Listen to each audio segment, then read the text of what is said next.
Vamos ler um texto em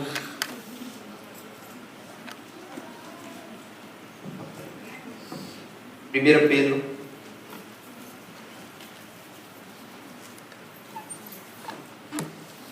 no capítulo 1, 1 Pedro 1,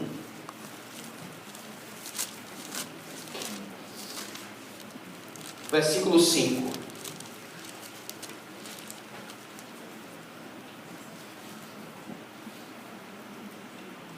Perdão, gente. 1 João.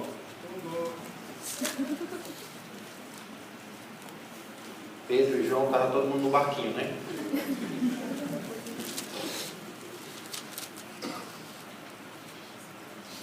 Primeira João 1, a partir do 5.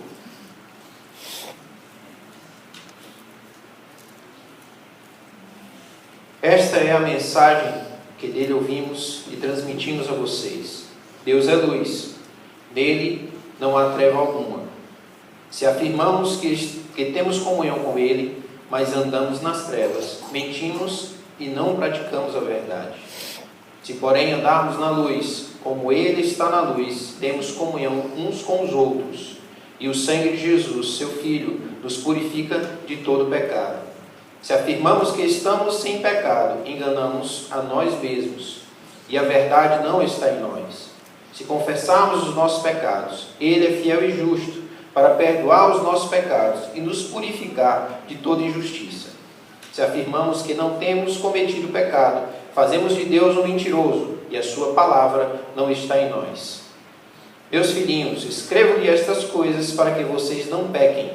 Se, porém, alguém pecar, temos um intercessor junto ao Pai, Jesus Cristo, o justo. Ele é a propiciação pelos nossos pecados, e não somente pelos nossos, mas também pelos pecados de todo mundo. Vamos ficar por aqui. Pois é, não estava combinado, né, o que a Cátia ia falar, com o que eu iria trazer hoje. Mas o fato é que muitas vezes que a gente lê esse texto, a gente ressalta aos nossos olhos o fato de que Deus perdoa os pecados, né? E isso é verdade. No texto que fala que a gente pede perdão a Deus para ser perdoado e confessa para ser sarado. Mas vamos começar pensando o que é pecado. A nossa mente legalista, vamos chamar assim, nós temos uma tendência de listar os pecados. E aí a gente vai listando. Eu não posso fazer isso, eu não posso fazer aquilo, eu não posso fazer aquilo outro, eu não posso fazer isso, eu não posso fazer, eu não posso fazer, eu não posso fazer. E nós vamos levando uma vida normalmente legalista. Criamos a nossa lei ou assumimos uma lei que nos foi imposta por alguma igreja ou por alguma sociedade. Mas o fato é que nós não podemos. Não é o fato de que nós não queremos, mas é porque nós não podemos. Alguns de nós não podemos fazer certas coisas porque nós vamos perder o prêmio. Qual o prêmio? Ir para o céu. Então, peraí, eu tenho que regrar minha vida, andar nessa caminhada, não podendo fazer algumas coisas, porque senão eu vou perder o grande prêmio. Eu não vou para o céu. Outros, não é por causa do céu, outro é por causa de fugir do inferno. O inferno é um lugar muito ruim, eu fiquei traumatizado com esse negócio do inferno, e eu não quero ir para lá, mesmo que o céu não exista. Então eu preciso andar nesse conjunto de regras para eu fugir do inferno. Mas de fato o que é o pecado? De fato o que o pecado causa? O pecado não é só um conjunto de regras que a gente nomeia. Porque quando a Bíblia fala que até em pensamentos nós também podemos pecar, e nós pecamos bastante em pensamento, não dá para listar a quantidade de pensamentos que a gente tem. Mas enfim, o pecado, eu posso resumir o pecado naquilo que nos afasta de Deus. E o que nos afasta de Deus geralmente é contra a vida. É pecado não fumar, é pecado não beber, é pecado Por que essas coisas a gente geralmente coloca na lista? Porque são coisas que são contra a vida. A Cátia uma vez foi usada para a gente, né, num período, de me trazer a luz de algo que eu estava em pecado. E sabe qual era o pecado? Dormir pouco, descansar pouco. E de fato era pecado. E continua sendo pecado. Porque é contra a vida.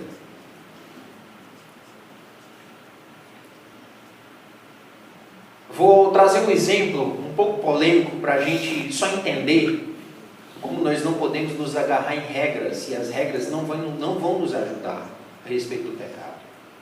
O fato é que se entrar alguém aqui agora, se esconder ali de trás daquela cortina, e entrar outra pessoa atrás dela com a arma na mão, e perguntar, entrou alguém com a camisa assim, a calça assim, e aqui agora, que eu quero saber que eu vou matar. O que nós vamos dizer? Se eu falar a verdade, dizer que ele está atrás da cortina, ele vai e mata o cara. E se eu disser que ele não está, eu estou mentindo, eu estou pecando. E agora? Qual é a regra? Qual é a regra que nós vamos assumir para poder fazer o que é correto? E aí a gente lembra de uma coisa: se o pecado é aquilo que nos afasta de Deus e é contra a vida, se eu disser para esse homem, não, ele não entrou, ele não está aqui, eu estou na defesa da vida, a minha consciência nunca vai me condenar por isso. Porque eu não posso considerar isso uma mentira, porque isso não está tirando a vida. Talvez a gente esteja pensando um pouco assim, poxa, será que é? Será que não é? Talvez, esse cara está dizendo um negócio meio troncho. Mas eu não quero que você vá pela minha cabeça, não. Eu quero que você se desprenda de algumas regras. Porque essas regras, ela vai nos aprisionar e não vai trazer a liberdade que é a proposta da verdade. Porque mentira não é você defender a vida. A mentira, ela é causar o mal que vai acabar com a vida. Mas não se prenda às regras e você, se isso é mentira, isso não é. Por quê? O interessante não é você pensar no erro. O interessante é você pensar na luz e no acerto da verdade. Quando eu me comprometo com a vida e quando eu me comprometo com a verdade, eu esqueço todos os meus parâmetros de leis e regras. Por isso que o fruto do Espírito não há lei, não há regra. Porque eu me concentro no centro, eu me concentro em Deus, eu me concentro na luz. E tudo aquilo que eu vou produzir, ou tudo aquilo que vai exalar de mim, vai ser vida. E quando eu disser, não, ele não está aqui, a minha mente, a minha cabeça não está aprisionada numa regra do mal, ou que vai fazer o mal, ou que vai tirar a vida, mas a minha cabeça está na defesa de um homem. Vocês estão entendendo, gente? Então eu peço que nós estejamos com a mente livre de regras, e mais concentrado no acerto. E o acerto é Jesus. Então o pecado, ele está para a morte. O pecado, ele está para nos afastar de Deus. E tudo aquilo que nos afasta de Deus é pecado. Tudo aquilo que não glorifica Jesus é pecado. Tudo aquilo que tira o controle da mão de Deus, da vontade de Deus, é pecado. E quem não tem, como o texto diz, faz de Deus mentiroso. Mas o fato sim, que quando nós confessamos os nossos pecados, Ele é fiel e justo para perdoar e nos purificar de toda injustiça.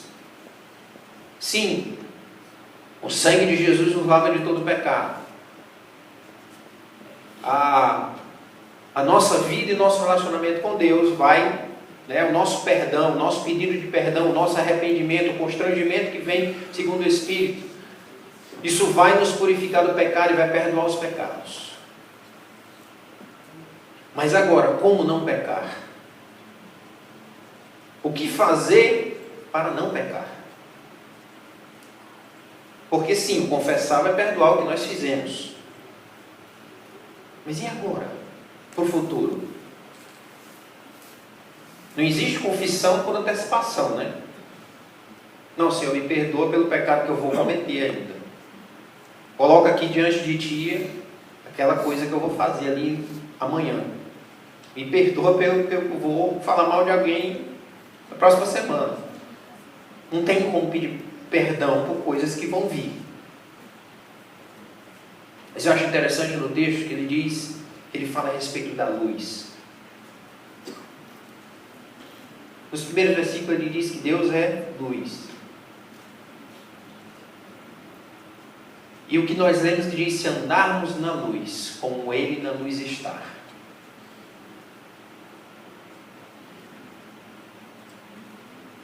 O fato de andar na luz não é só na clareza ou na transparência.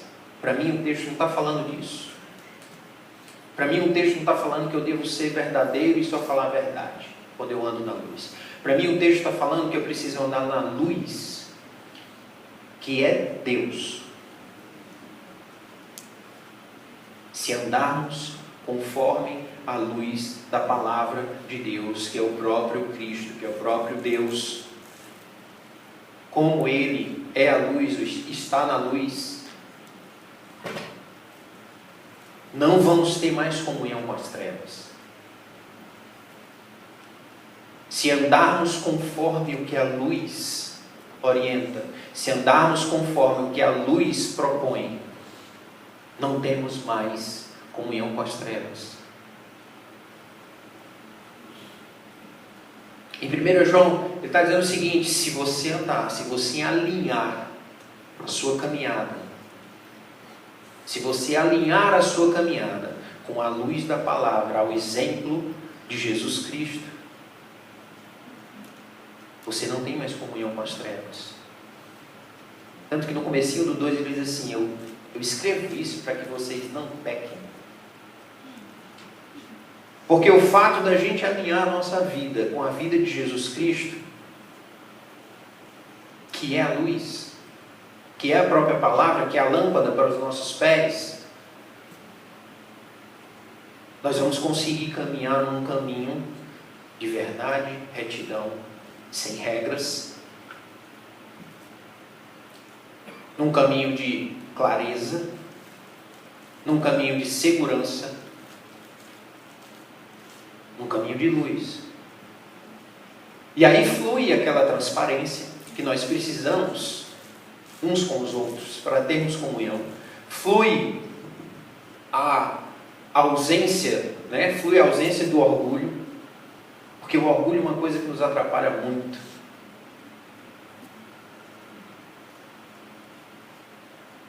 O orgulho é uma coisa que nos trava demais em relação à confissão de pecado, em relação à transformação de vida, em relação à mudança de caráter.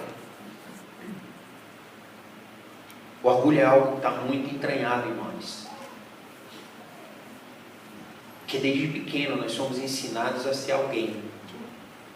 Desde criança nós fomos ensinados a ser alguém. Eu nasci num evangelho, meu pai e minha mãe, líderes de igreja, mas eu também fui ensinado por eles a ser alguém. Mas o interessante é quando a gente pega a luz da palavra está nos ensinando a ser ninguém.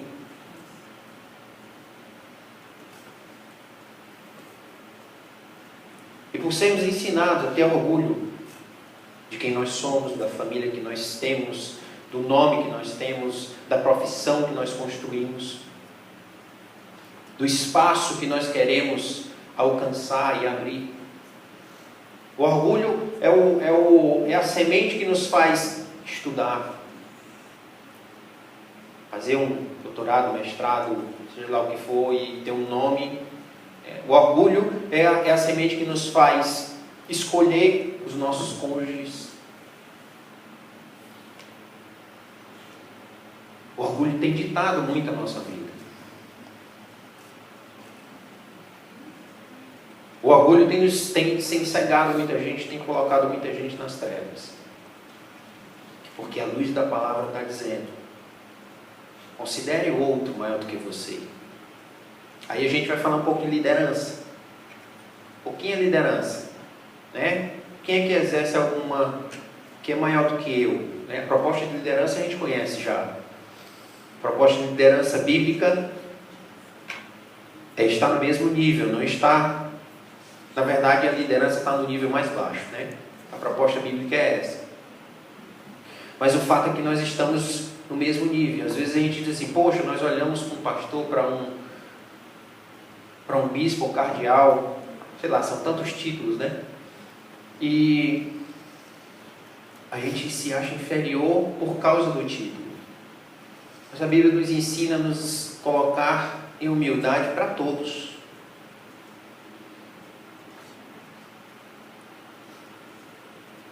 A luz da palavra vai nos transformando, a luz da palavra vai transformando o nosso caráter e nos colocando no nosso lugar. A luz da palavra vai trazendo qual é a nossa identidade. Gente, vou dizer de novo, não estava nada combinado com o que a Kátia falou, tá? O Espírito combinou. Foi. Mas o fato é que a luz vai nos trazer para o caráter de Cristo. E não tem mais comunhão com as trevas. Não mais pecar e permanecer firmes em Deus. Nós precisamos nos agarrar com a palavra de Deus. Não só com o livro, mas com a luz da palavra. Quando eu falo luz da palavra, é essa luz que molda o nosso caráter. É quando nós enxergamos o que está aqui dentro. É quando nós conseguimos ler e enxergar sem nenhuma intervenção de outras pessoas. É muito bom estudarmos com alguém, é muito bom fazer um curso, um seminário, uma coisa, é muito bom.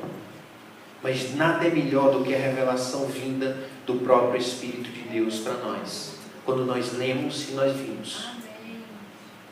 Porque uma coisa é estudar e aprender. Outra coisa é ler e se moldar. E quando o Espírito fala assim: olha, isso aqui precisa ser mudado. E você começa a se enxergar como a própria proposta bíblica. Olhar como um espelho. E você se enxerga e começa a se espelhar ali com a pessoa de Jesus. Isso vai nos manter na luz. Quanto mais nós mergulhamos nessa transformação, nessa luz da palavra, mais nós permanecemos nessa própria luz. E aí a nossa caminhada vai ser uma caminhada de retidão. E aí vamos nos afastar muito mais das trevas. Os nossos olhos realmente se abrem. E nós podemos ver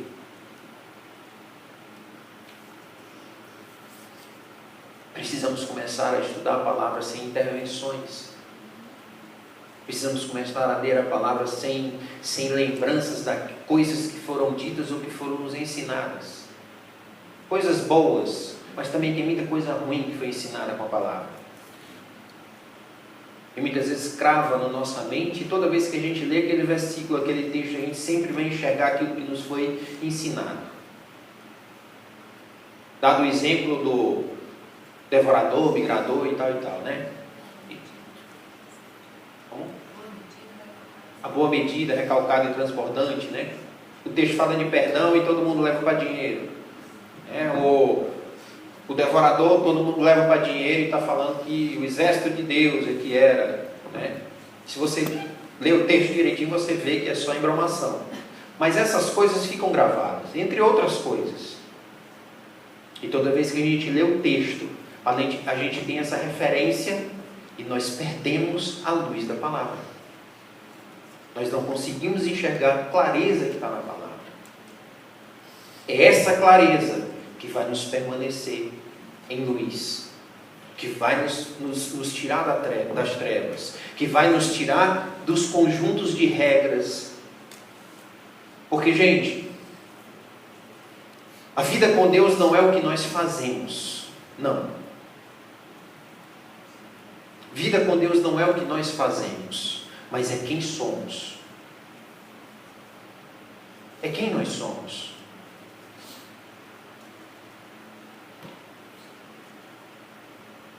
Quando nós enxergamos claramente, nós podemos ser transformados.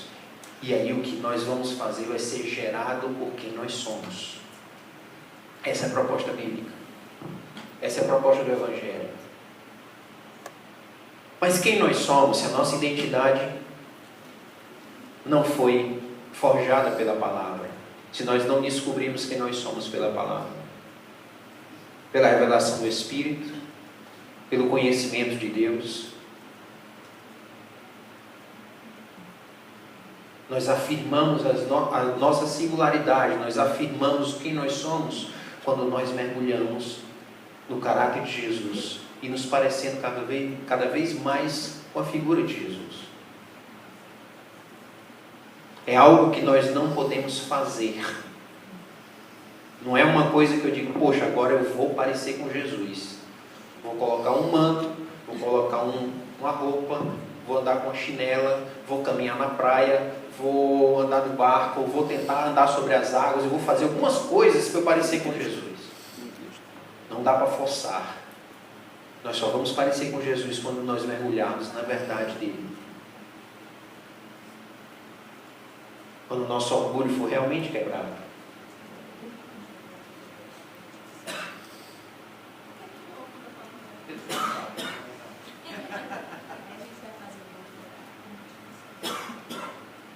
A Melissa está dizendo que a gente vai fazer o doutorado com o motivo certo. Mas não é só o doutorado. A gente mistifica muito o lance da vida integral, né? Não, eu vou viver integral agora para o Senhor, então eu vou largar trabalho, largar escola, largar tudo, porque eu vou viver integral. Gente, isso é mais um conjunto de regras. Vida integral para o Senhor é quando nós obedecemos a Ele em tudo. Isso é viver integralmente. Deus, você quer que eu faça um doutorado? Deus diz, quero. Para que, Senhor, um doutorado?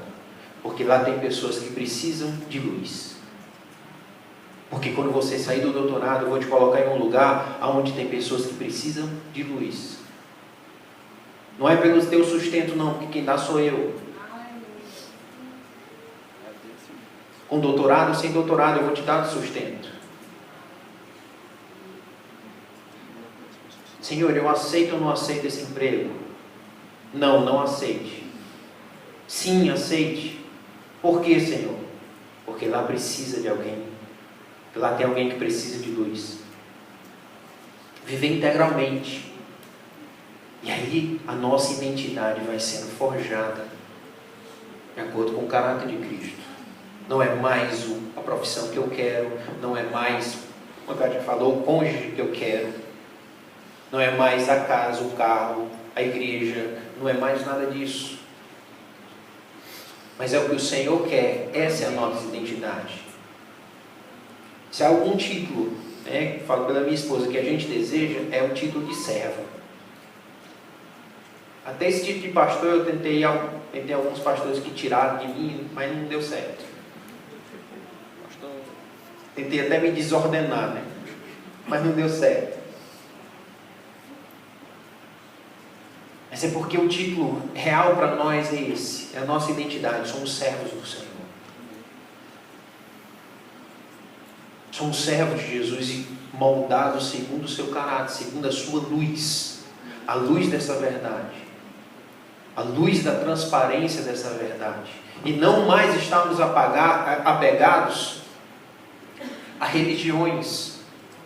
Não mais estamos apegados a regras.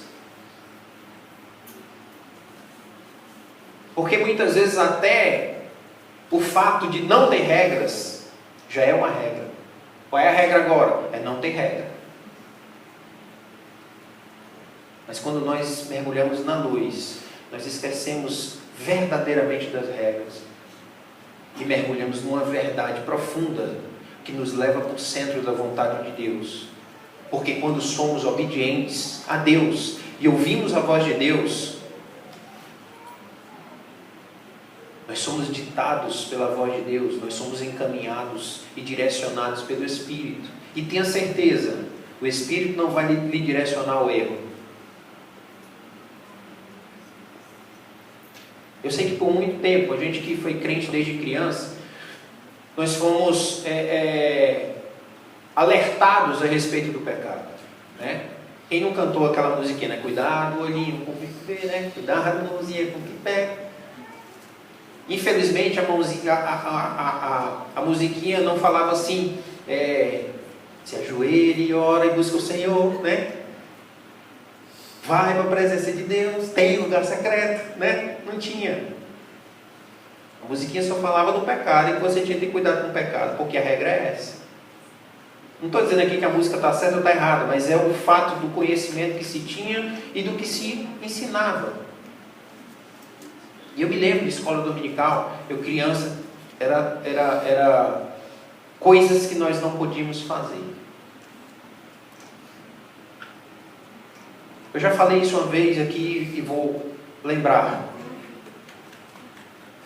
A nossa vida cristã tem sido feita de fronteiras. As margens que nós estamos caminhando, até onde nós podemos ir para não pecar ou para não perder o céu. Nós estamos focando no erro, nas trevas. Aonde é o limite da luz e das trevas. É por isso que a gente procura tanta áreas cinzas, né? Para viver. Que é exatamente onde está o preto e o branco, né? Vai ficando meio cinza e a gente procura aquela área. Aí a gente fica com questões. Pode ouvir música do mundo ou não pode? Pode usar biquíni ou maiô? Pode namorar em pé ou sentado? Qual é a lei?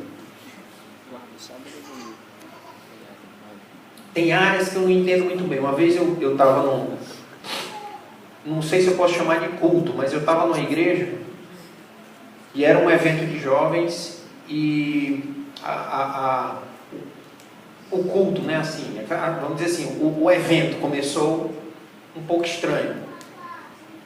A irmã Shakira cantando, no som assim, tocando, e o pessoal ali ia começar o culto, e eu fiquei assim, olhando para aquilo ali e tentando encontrar um sentido naquilo ali, né? Eu não julguei de cara, né? Eu olhei assim, aí tinha um pastor comigo, aí eu virei para ele, cara, o que é que tu acha? Aí eu ouvi dele uma frase muito infeliz. Ele disse assim, o problema é porque tem algumas áreas cinzas, né, na Bíblia que a gente... Aí eu virei a área cinza, eu não sei o que era pior, a Shakira ou o que ele estava me dizendo.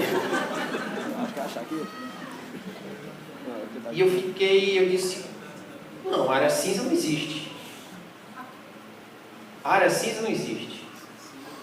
Se até o morro não vai ser vomitado, quanto mais área cinza. Mas o fato não foi em si aquela música, mas como as pessoas estavam ali. Mas são questões que nós nos apegamos, até onde nós podemos ir, que não vai ser pecado, que não vai ser erro, até onde nós vamos poder ir, e muitos de nós estamos vivendo na área cinza, que é entre, né, se existisse isso, né, é entre a luz e as trevas. Estamos na iminência de cair nas trevas. Estamos num passo para... Mas o interessante é que essa área cinza, né, fica na borda, fica no limite. E a proposta bíblica é para que a gente vá para o centro. Porque quando nós estamos no centro da luz, ou da área branca, né, nós esquecemos das margens. E eu não quero mais saber se eu largar minha mulher vai ser pecado ou não.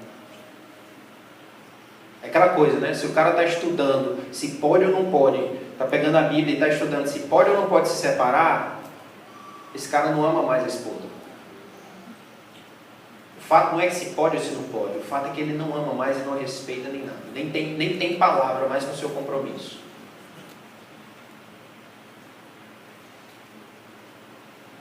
Eu não quero entrar em polêmica não, mas se o cara está estudando se perde ou não perde a salvação, para mim ele não ama a Deus. Porque se eu amo a Deus, eu lá quero saber se perde ou se não perde. Eu só vou querer saber se eu perco a salvação se eu estiver andando na margem. Até onde eu posso ir para eu não perder esse negócio de salvação. Mas se eu estou no centro, eu não quero saber essas questões. Eu não quero saber qual é o conjunto de regras e os valores que são pregados dentro de uma igreja, ou de outra igreja, ou de outra igreja. Qual é o costume, quais são os valores. Porque nós precisamos acrescentar uns para os outros. Por isso que o texto fala de comunhão. Quando estamos na luz, temos comunhão. Porque não são as regras nem os limites que nos conduzem, mas é o Espírito Santo de Deus. É uma vida de luz. É uma vida de mergulho na luz. Centralidade de Jesus. Não é a minha prosperidade, mas é a prosperidade do reino de Deus. Não é o meu bem-estar, mas é o bem-estar do próximo. Não é a minha vontade, nem o meu conforto, mas é do próximo. Essa é a nossa identidade em Deus. Isso vai nos manter na luz e vai nos manter em retidão, com passos corretos, com decisões corretas, porque não são mais nossas decisões. Vida de obediência. Vida de ouvir a voz de Deus. Mas para ouvir a voz de Deus nós temos que calar. Para ouvirmos a voz de Deus nós temos que ficar calado. E muitas vezes nós queremos ensinar tanto, e orientar tanto, e falar tanto, e mostrar tanta coisa, que não dá tempo da gente ouvir a voz de Deus.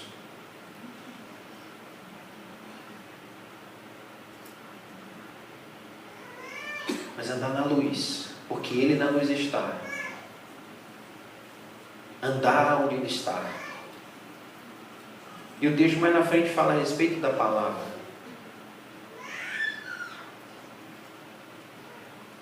Porque não temos comunhão com Deus se não temos comunhão com a palavra. Não aceitamos de Jesus se nós não aceitamos a palavra. E só lembrando, quando eu falo de palavra, eu estou falando de palavra pura. Palavra que fala ao seu coração. Não que afaga o seu ego. Não, estou falando de palavra que vai de confronto a você. Não aquela palavra que você lê e diz, era bom para o meu filho, para o meu pai, para o meu marido, para a minha esposa, para não sei quem. Estou falando daquela palavra que é bom para você. E vai de confronto, que aponta o caminho certo onde você vai andar. Que você se percebe e diz assim, cara, eu estou longe disso aqui, eu preciso prestar mais atenção nisso. Eu preciso mudar isso, eu preciso mudar isso, eu preciso mudar aquilo. É esse tipo de palavra que nos faz andar na luz. Não é aquela palavra que vou ver aqui qual é a bênção de hoje, aí abre em qualquer lugar e lê, né? E diz assim, poxa, esse aqui está marromeno, não presta não. No mundo tereis aflições. Não é essa palavra que eu quero não. Peraí, vamos abrir em outro lugar, fecha os olhos e abre. Vou contar até um fato engraçado que aconteceu a respeito disso. Eu tenho um primo que é carga torta total, né? E a gente era jovem, ainda sou jovem, né? Mas a gente era mais novo. E ele estava numa onda de carga torta mesmo. Aí eu brincando com ele, eu disse assim, cara, bicho, tu tá mal, viu? Tu tá tão mal que eu acho que nem Deus quer saber mais de ti. Aí ele ficou assim assustado, disse, quer sim. Disse, quer não. Ele quer sim, quer ver? Vou abrir aqui uma palavra aqui para mim. Ele pegou a Bíblia, fechou os olhos assim e abriu. No que ele abriu, exatamente naquelas páginas em branco que tem algumas Bíblias, tem, né? Quando ele abriu, eu disse: olha aí, tá tem Deus que é mais papo contigo. Ele disse que ele passou assim uma semana assustado, voltou, foi jejuar.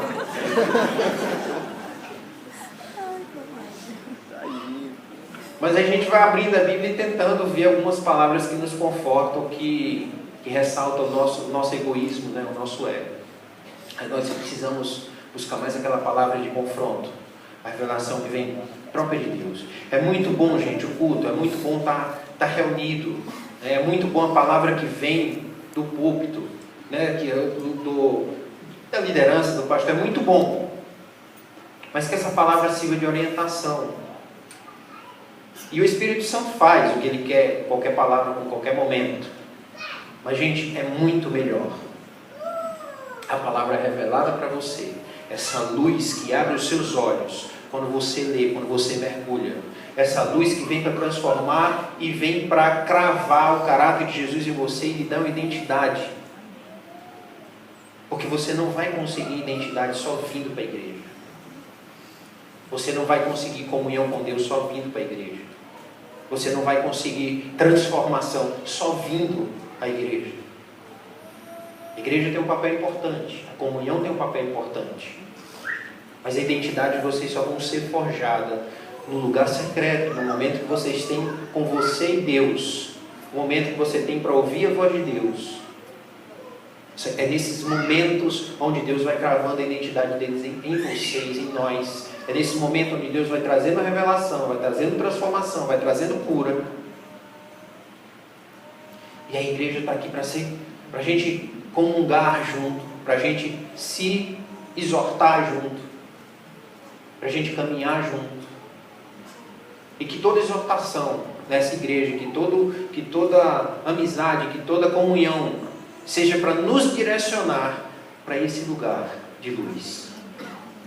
Que todos os relacionamentos sejam para nos direcionar para esse lugar de luz. Amém?